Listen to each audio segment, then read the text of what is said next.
Hello साथियों, भारत के भूगोल के अंदर भारत के भौतिक स्वरूप का हम अध्ययन कर रहे हैं, जिसके अंतर्गत आज हम देखेंगे कि भारत के पश्चिम में स्थित मरुस्थलीय भाग, विशेष रूप से राजस्थान, गुजरात का कुछ हिस्सा, पंजाब, हरियाणा आदि क्षेत्रों में फैला हुआ यह मरुस्थलीय जो प्रदेश है, उत्तर पश्चिमी मरुस्थलीय प्रदेश के नाम से जाना जाता है। और इसका अधिकांश जो हिस्सा है वो कहाँ पर है? राजस्थान के पश्चिम में स्थित है।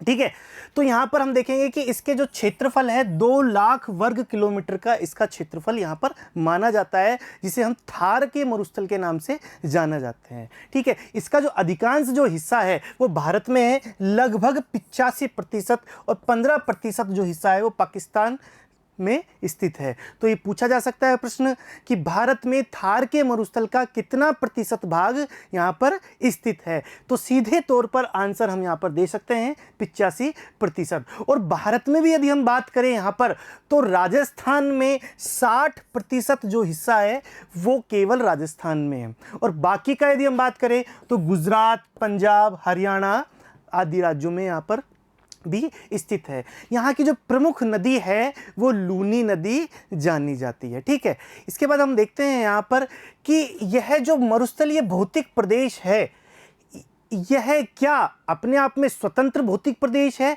या यह प्रायद्वीपीय जो पठारी प्रदेश है या विशाल मैदान है उनमें अपनी हिस्सेदारी रखता है? शुरुआती दौर में कुछ लोग इसको प्रायद्वीपीय भारत जो पठारी भाग है उसमें शामिल करते थे। क्यों रखते थे? क्योंकि उनका भी अपना एक तर्क था, क्योंकि यहाँ की जो आधारभूत जो चट्टानें हैं, जिन चट्टानों पर यह स्थित है, वहां की आधारभूत चट्टानें किस प्रकार की है? जैसे कि प्रायद्वीपीय पठारी प्रदेश की है, उसी तरीके से यहाँ की भी आधारभूत चट्टानें हैं। इस कारण से वो समझते थे कि यह प्रायद्वीपीय भारत का हिस्सा है। लेकिन दूसरी ओर जो विशाल मैदान है, भारत का जो उत्तर विशाल मैदान है, वहाँ इस हिस्से को मानने के एक अपने समर्थक थे, अपने कारण थे। वो ऐसा मानते थे कि एक तो निरंतरता है, ठीक है, लगातार रूप से गंगा सतलज के मैदान के रूप में इसकी निरंतरता पाई गई है। जहां हम देख सकते हैं उत्तर प्रदेश, पंजाब, हरियाणा, राजस्थान, ये सब क्या है? उत्तर के विशाल मैदान के हिस्से हैं। यही कारण है कि वो ऐसा मानते थे कि यह विशाल मैदान का हिस्सा है। लेकिन यहाँ पर देखने से हमें पता चलता है कि यह जो मरुस्थलीय भौतिक प्रदेश है, इसकी एक विशिष्ट अपनी समस्या है, एक विशिष्ट अपनी विशिष्टता है। ठीक है, तो इन विशेषताओं और समस्याओं के कारण इसको एक अलग स्वतंत्र रूप से भौतिक प्रदेश का यहाँ पर निर्माण माना जाता है। ठीक है, ये हमें यहाँ पर ध्यान रहेगा। तो दोनों के तर्कों के आधार पर हम इसको अलग स्वतंत्र रूप में मान सकते हैं। अब हम ये देखेंगे कि आखिर इस प्रदेश की उत्पत्ति कैसे हुई। अलग अलग वैज्ञानिकों का अलग अलग इसमें अपना अपना मत है। जहां कुछ वैज्ञानिक ये मानते हैं कि यहाँ पर स्थानीय चट्टानों के विघटन के कारण, जो स्थानीय चट्टान थी उनमें विघटन हुआ, उसके कारण ही यहाँ बालू का निर्माण हुआ और उस बालू से ही इस रेगिस्तान का निर्माण हुआ, ऐसा कुछ लोग मानते हैं। ठीक है, इसके अलावा यदि कुछ लोगों की और बात माने तो वो मानते हैं कि यहाँ शुष्कता बढ़ गई। ठीक है, पहले यहाँ पर बहुत ज़्यादा मात्रा में आर्द्र प्रदेश था, ये जो क्षेत्र है आर्द्र प्रदेश था, यहाँ भरपूर मात्रा में जल था, भरपूर मात्रा में कृषि की जाती है। लेकिन किन्हीं कारण के वश यहाँ शुष्कता बढ़ गई और इसका एक प्रमाण भी वो बताते हैं आकल में स्थित, कहाँ पर? आकल जैसलमेर में स्थित ये जो वुड फॉसिल पार्क है, यहाँ पर बड़े बड़े जो पेड़ हैं उनके बड़े बड़े जो तने हैं वो दबे हुए प्राप्त होते हैं वहाँ वुड फॉसिल पार्क में। तो ये क्या प्रमाण की ओर इंगित करते हैं? ये प्रमाणित करते हैं कि वहाँ कभी कोई समय अच्छी जलवायु थी, अर्थात वहाँ पर भरपूर पानी था, अच्छी जलवायु थी, वृक्ष सघन थे। इस बात की ओर यह बतलाता है कि यहाँ किन्हीं कारणों से शुष्कता आ गई है।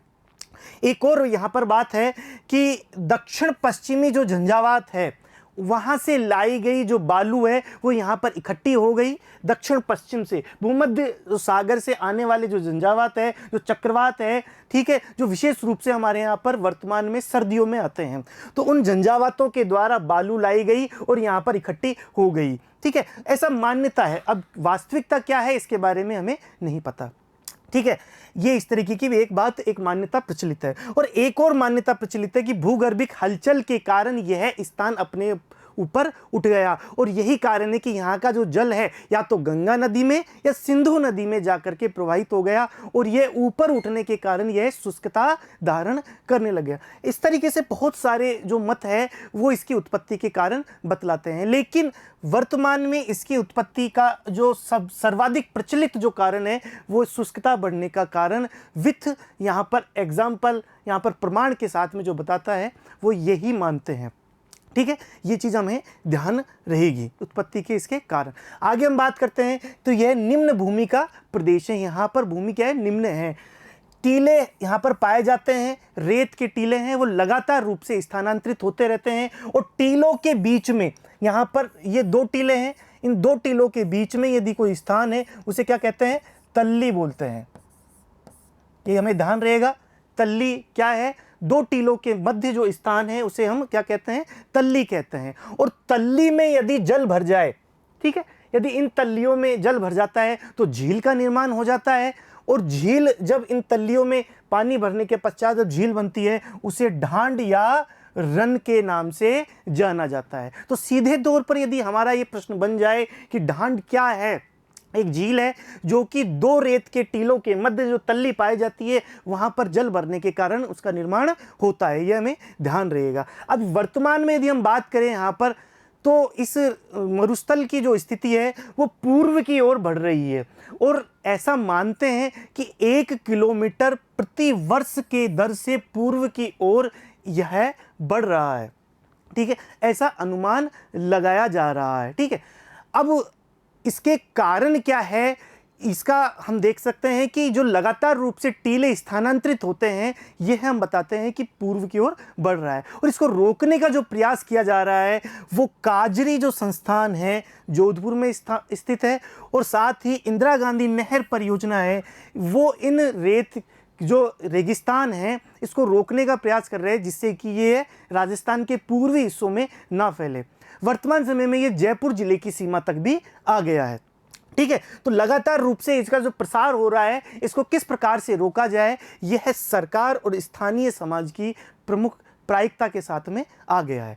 इसके बाद हम बात करते हैं यहाँ कौन कौन सी चीज़ें, कौन कौन सी स्थलाकृतियाँ यहाँ पर पाई जाती है। विशेष रूप से हम बात करें तो यहाँ पर जो रेत के टीले हैं, ठीक है, जिसे बालू का स्तूप बोलते हैं, उन बालू का स्तूप की आकृति किस प्रकार से बनती है इसके बारे में भी प्रश्न हमारे कंपटीशंस में पूछे जाते हैं।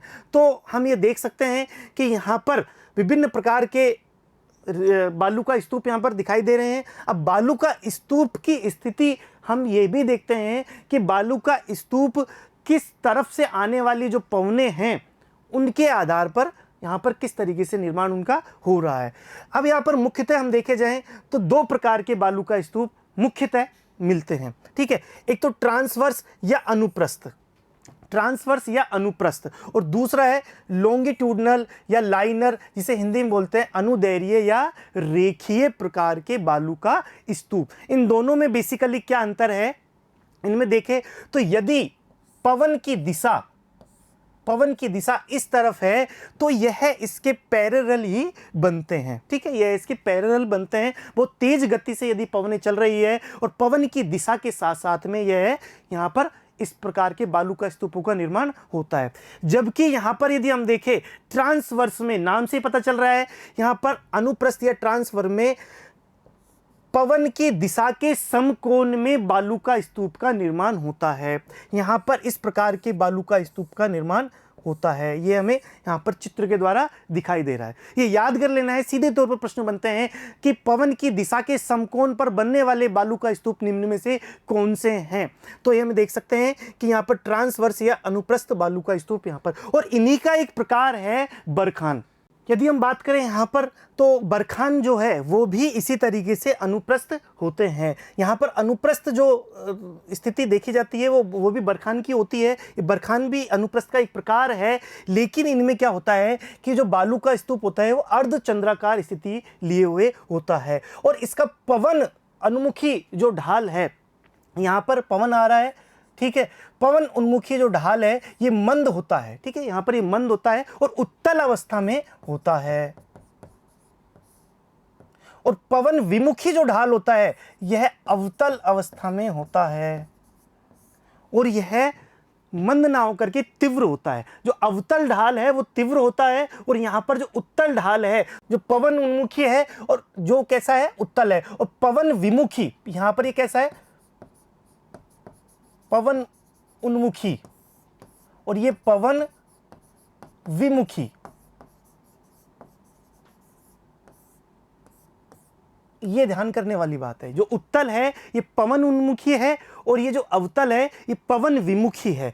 यहाँ पर पवन की दिशा में और ये पवन के पीछे की ओर है। दो इसमें सींग या हॉर्न निकले हुए होते हैं, ये हमें यहाँ पर दिख रहे हैं। इस प्रकार के सींग निकले हुए होते हैं, ठीक है। और ये किस प्रकार का उदाहरण है, ये अनुप्रस्थ या ट्रांसवर्स जो बालू का स्तूप है उन्हीं का एक उदाहरण है। इसी प्रकार से यहाँ पर जो पैराबोलिक है यह भी बरखान की तरह होते हैं, लेकिन यह इसके बिल्कुल उल्टे होते हैं। यहाँ पर पवन उन्मुखी जो ढाल है यह अवतल होते हैं, यहाँ पर यह अवतल स्थिति इनकी होती है, जबकि यहाँ पर इनकी उत्तल स्थिति थी। और पवन विमुखी जो ढाल होते हैं यहाँ पर यह अवतल ना होकर के उत्तल होते हैं।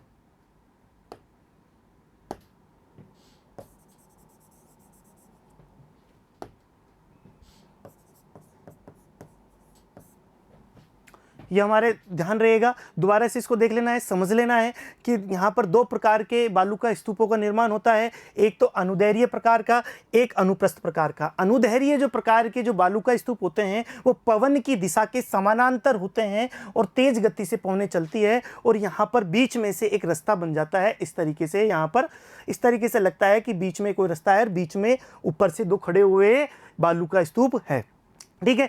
इसी तरीके से यहाँ पर जो अनुप्रस्थ प्रकार का बालू का स्तूप होते हैं वो पवन की दिशा के समकोण में यहाँ पर इनका निर्माण इस तरीके से होता है, ठीक है। यहाँ इसका निर्माण होता है। और इसी के दो प्रकार हम यहाँ पर देख सकते हैं, एक तो बरखान है, एक पैराबोलिक है।